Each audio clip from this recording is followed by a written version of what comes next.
Well, greetings everybody. Today I have for you another PTZ camera, which is really a rather good entry into the space, but comes with a problem. The problem being is you probably can't buy it.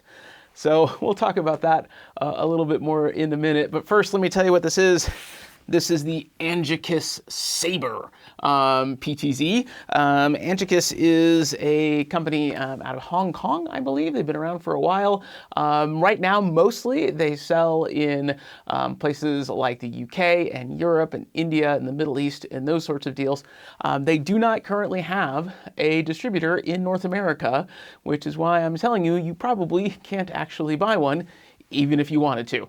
But they sent it to me and they wanted me to look at it, and I'm always happy to do that, so I did. Let's get this sucker out of the box and see what she's got. All right, so we got it out of the box here. If you've seen any of my other PTZ camera videos, you kind of know the drill here. This is a 20x zoom, fully NDI compliant camera, which, as you know, are features that I particularly look for in a camera. You can get cameras that have like 12x zoom. That isn't always enough, especially if you were doing a pretty far away subject. 20x is usually that sweet spot. I believe these folks and others, they make 30x cameras, things like that. But I like a 20x camera, and I like one that comes with NDI. NDI is now kind of a long-standing standard for ways to not only control a PTZ camera, but also how to get video out of it. That lets you run honestly a single cable to it.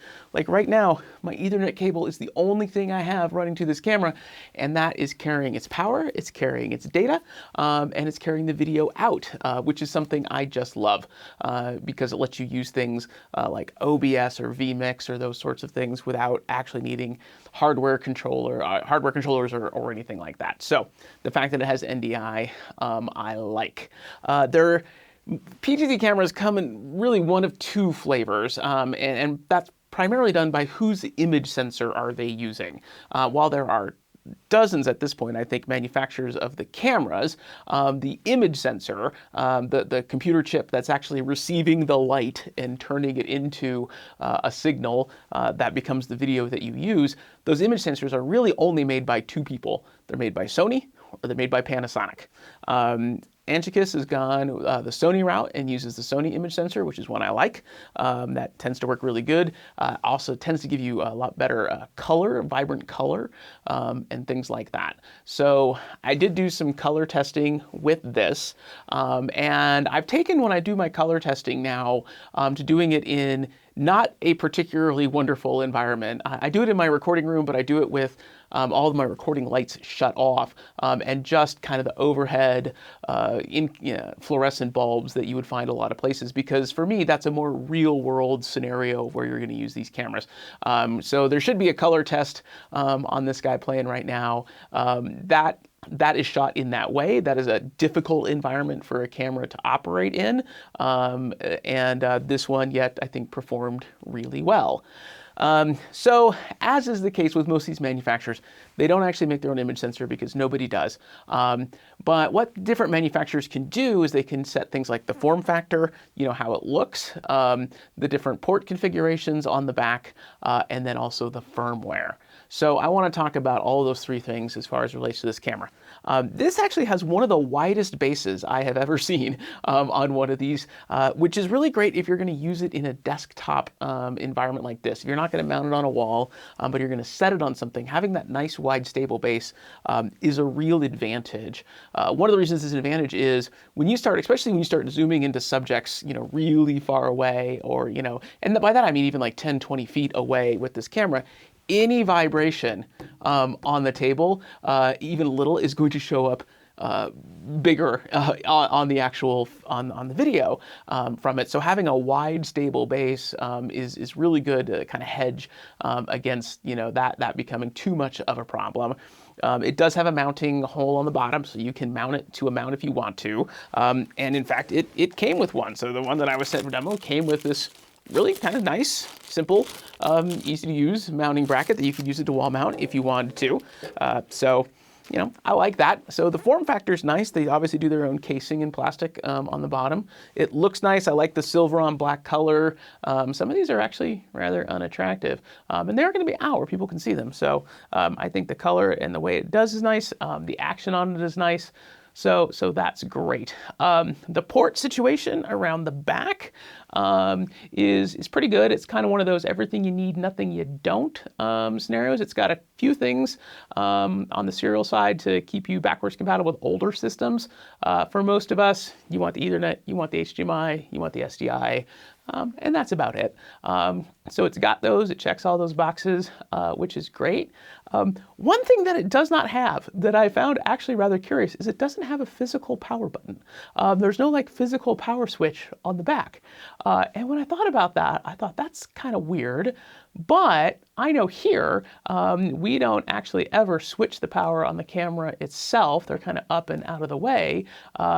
We switch the power going to it. So we cut the power on the Ethernet run, or we cut the power on the AC connection, like with a power strip, further away. So that's not such a big deal. It does, however, come with a way to power it off, even on a switch, and that's with its remote. Overall, I like this remote. This is actually a different remote. I'd say 90% of the cameras I've looked at have come with the same remote. This one's actually different. It's a little bigger. I like it. It has all the standard functions you would have, the ability to control multiple cameras with it if you want to. But you'll see there is actually a power switch on the camera. And so when we do that, and it turns itself off, I have never seen one do this. It parks itself.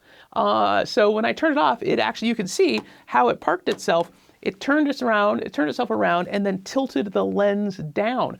I love this feature, because what does that do?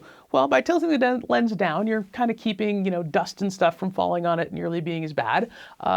If this is mounted on a wall, or usually kind of in the back of a space, you're turning the lens away and towards something that's probably a little more safer place for it to be hanging out, where it's not going to get hit with something or, you know, whatever. But I love when you power it off, it parks itself like that. Never seen it. Think that's a great feature. Go ahead and turn it back on here. And of course, it will do the little self-test that they all do when they turn on. It's always kind of fun to watch, let's be honest. So as far as its packaging goes, I like it. The image sensor is good. The packaging is good. The port situation, I think, is good. Now, you may think that because so many of these cameras, you know, are made in similar plants, the image sensors are, you know, one of two things. How much difference can there really be? Well, a manufacturer does actually have the ability to really affect the quality of their cameras when, you know, there's the signal that comes out of the image sensor itself. Well, then you have to do something with it. And the thing that does something with it is actually the firmware. And firmware is the code that actually lives on the camera. It can be updated. You may have seen that in some of your other, you know, equipment or whatever. It'll say something about, oh, a firmware, you know, update is available. So the firmware is the thing that actually runs the camera from within the camera and is getting the video from the sensor and passing it off to all the different places that it needs to go, to the HDMI, to the SDI. And that actually has a lot of control, not only over the camera itself physically, like how it moves, but control over the quality that is produced. Angekis has their own firmware. They have developed their own firmware for this camera. And one of the ways that you can tell is in how it is set up. So you, almost all of these cameras, when you set them up, you have to connect them to a network. And then you use your computer to kind of log into a web page that is hosted on the camera itself. That can be a little tricky from time to time, because first and foremost, you have to get this thing onto your network. Well, one of the ways that Angekis has chosen to help with that issue is they've made a lot more of the network functions, as far as getting it set up on the network, available on the on-screen menu. This is the menu that comes up when you press, you know, the menu button on the remote that you see on your television. You can access this menu whether it's connected to a network or not. It just has to be connected to a screen. So I like that they put some of the settings there because that helps you get it onto your network in the first place easier than some of the other solutions out there. So that's a really nice feature. But once you can get in and kind of see the back end, that website for controlling it, that it has built in, it's very different than any of the ones I've seen. Most of the cameras I've seen run the same firmware, and it's the same firmware you're going to find in the same setup process you're going to find on the Smart AVs, on the well, what was that other one I did? AV something, the PTZ optics, all of those cameras are from a very similar lineage and run very, very similar firmware with maybe a little tweaks here and there in it. This has its own custom bespoke firmware, similar, I think, to that Fomaco I reviewed before and thought a lot of. And they definitely valued the user experience more in their firmware than, say, with that PTZ Optics one. The PTZ Optics firmware works, it's fine. It is not the most user-friendly thing. This guy definitely has a far more user-friendly back-end setup process that lets you get in there and tweak the things you may want to tweak. Though, out of the box, it actually performs rather well. And so on the whole, I think this is a really solid entry into the market. Now, most of the time, the way that we use PTZ cameras here, obviously, is for live streaming. And that's a popular use for them now, live streaming, worship services, community events, city councils and school boards and stuff are using them. One of these folks' biggest people is actually, though, in the education market. And today, with more things happening like distance learning and things like that, having a PTZ camera is helpful. When I was talking with them, they talked about how they were using it actually in telemedicine and also like teleeducation training. So you can be you can have this camera in, say, like a surgery, and you can be observing the surgery and moving the camera around and zooming in on different things, and you're not disturbing anybody in the room when you do it. I think that is awesome and amazing, and think that as we think of more solutions like that, that's going to be really cool. That, by the way, is one of the reasons why I really like NDI cameras, because NDI is a modern standard for controlling these cameras, and you could be on the other side of the world, literally, with an internet connection. If you have your NDI set up the right way, you could be controlling and streaming content from this camera really from anywhere. And there's other ways to do that with the older standards, but that NDI standard just makes that so slick and so easy. That's one of the reasons I'm actually a really, really big fan of it. So, training situations, it's big for. They work with Zoom and vMix and other people because it's just an HDMI out. There are simple ways to get that connected to your computer, so it basically kind of becomes a webcam to your computer that you can also control.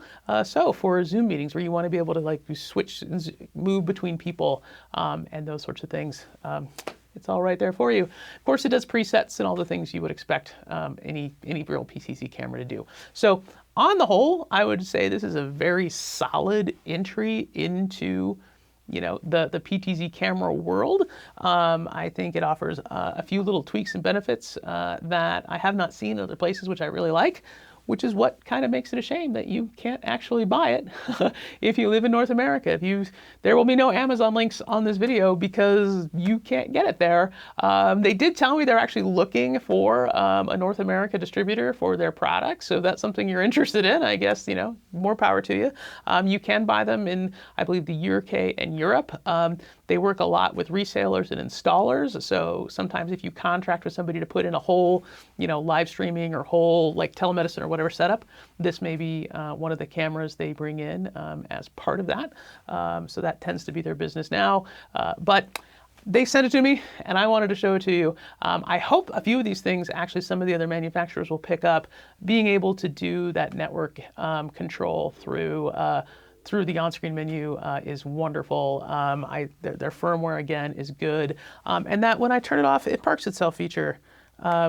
I don't know why. That is just a nice little addition that says to me, we care about our cameras and we care about their longevity. So, all right. Well, I hope you found this useful. Please like and subscribe because I love making these videos. If you have any questions about cameras or live streaming or any of those sorts of things, anything you don't know how to do that maybe you want to learn how to do, leave a note in the comments. Always looking for ideas for future videos. All right, well, thank you for joining me, and until we see each other again, have a great day. Hey everybody, if you found that video helpful, please hit like and subscribe, and also check the video description for links to any products you've seen in today's videos. Doing that really helps support this channel. Also, don't forget to leave a comment with any questions that you may have. A lot of the content I do is based directly on the questions and the feedback you give, so keep that coming and I will keep making them. Thank you.